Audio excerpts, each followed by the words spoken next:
सिखाया हुआ व्यक्ति कभी कहीं रुकता नहीं है, उसका उदाहरण ही आप है। वो शायर है ना कि शायरी है कि मेरी और आपकी तालीम में अंतर है दोस्त, आपने उस्तादों से सीखा और मैंने हालातों से। क्या बात है सर, वास्तव में। एक सवाल है सर, अब तक आप कितनी प्रतियोगी परीक्षाओं में विद्यार्थी के रूप में शामिल हुए? देखो, मेरी पहली परीक्षा एसएससी थी जी। तो एसएससी मैट्रिक सीजीएल दोनों में हुआ, दोनों में मेंस फेल हुआ। फिर यूपीएससी दिया, यूपीएससी में मैं आईएएस मेंस दिए और सीडीएस में मैं एसएसबी दे के आया, आईएमए का, इंडियन मिलिट्री एकेडमी का, और असिस्टेंट कमांडेंट में फिजिकल आउट हुआ।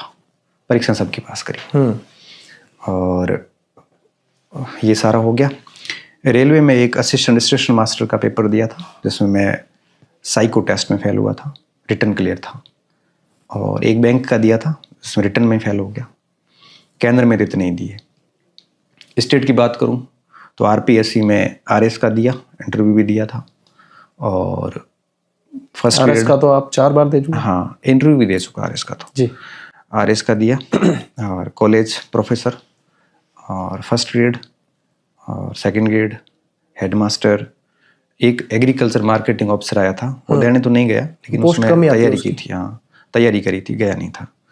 तो ये सारी परीक्षाएं मैंने पास भी कर ली, आरपीएससी की तो, और बस यही परीक्षाएं दी थी। हाँ, एक नवोदय विद्यालय में हुआ जी, एयरफोर्स में, आरबीआई में, और कोई छोटा मोटा रह गया तो पता नहीं। 30-35 परीक्षाएं लगभग खूब मान के। तो यही अनुभव अब बच्चों तक जा रहा है।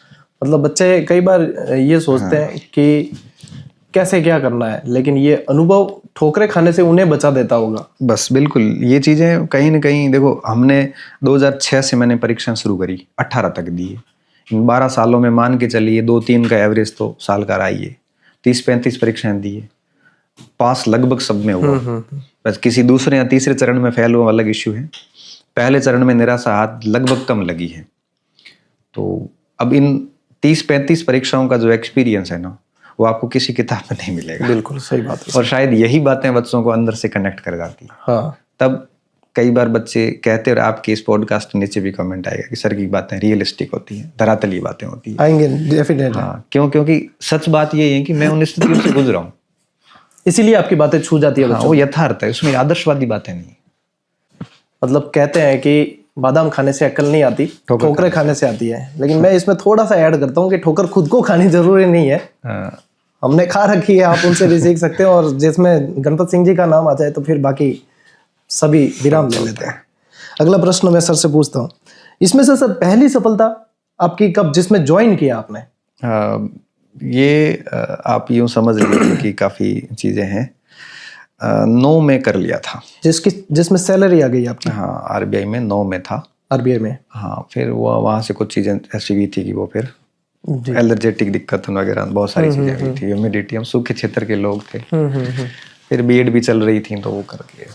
और यहाँ राजस्थान स्टेट एग्जाम में सेकंड ग्रेड में किया। सेकंड ग्रेड में पहली ज्वाइनिंग कब हुई है? 11 में परीक्षा दी थी, मार्च 12 में रिजल्ट आया और जनवरी 13 में ज्वाइनिंग हुई।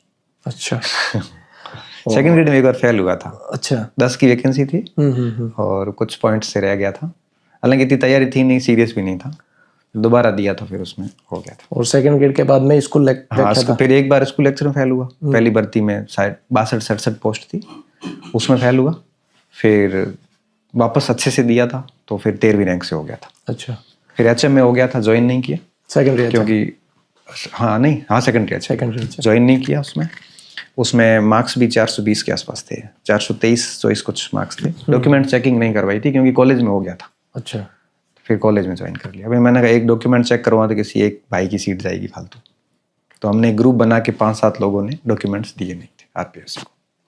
सिविल सेवा में जाने की इच्छा? सिविल सेवा में इच्छा मेरी हुई थी सेकेंड ईयर के अंदर। तो कई सारे साथी तैयारी कर रहे थे और मेरे को यही बूस्ट कर रहे थे कि यार तेरा जीएस बहुत अच्छा है, सब चीज़ें ठीक है, तू कर सकता है जी। तो मेरे उसी समय से मन में कहीं ना कहीं प्रस्फुटन हुआ कि मैं कर लूँगा। सेकेंड ईयर में बढ़िया तैयारी करी, फाइनल ईयर में बहुत अच्छी तैयारी करी और 9 में जब प्री निकला ना तो मुझे भी लगा कि मैं कर लूँगा। तो फिर वो बहुत अच्छा लग रहा था कि भाई मैं कर लूँगा।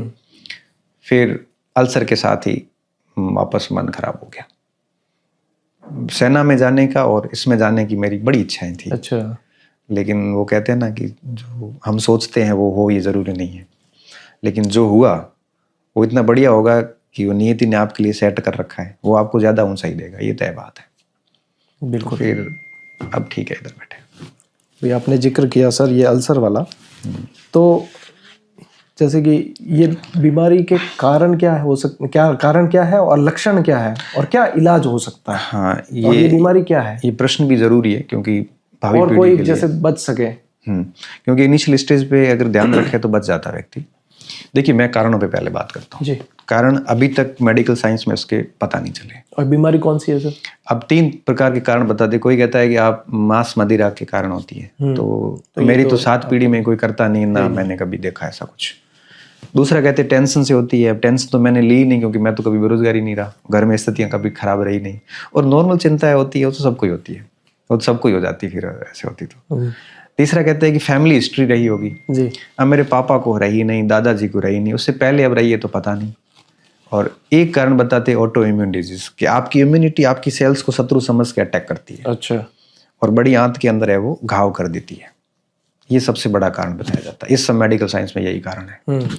अब होता है क्या है कि आपकी इम्यूनिटी जब उस बड़ी आंत को डैमेज करती है तो उसमें छाले हो जाते हैं। अच्छा। जिन्हें हम अल्सर कहते हैं। अल्सर कहते हैं। अब वो छाले क्या करते हैं, धीरे धीरे रिसने शुरू होते हैं, फोड़ा बन जाता है। वो छाला अंदर हवा मिलती नहीं है तो सूखता नहीं है। फिर क्या होता है कि धीरे धीरे फोड़ा रिश्ते रिश्ते रिश्ते रिश्ते उसमें ब्लीडिंग होना शुरू हो जाती है और आंत की पहली परत कटनी शुरू हो जाती है। हमारी बॉडी में बड़ी आंत पानी पचाने का काम करती है जी, छोटी आंत खाना पचाती है।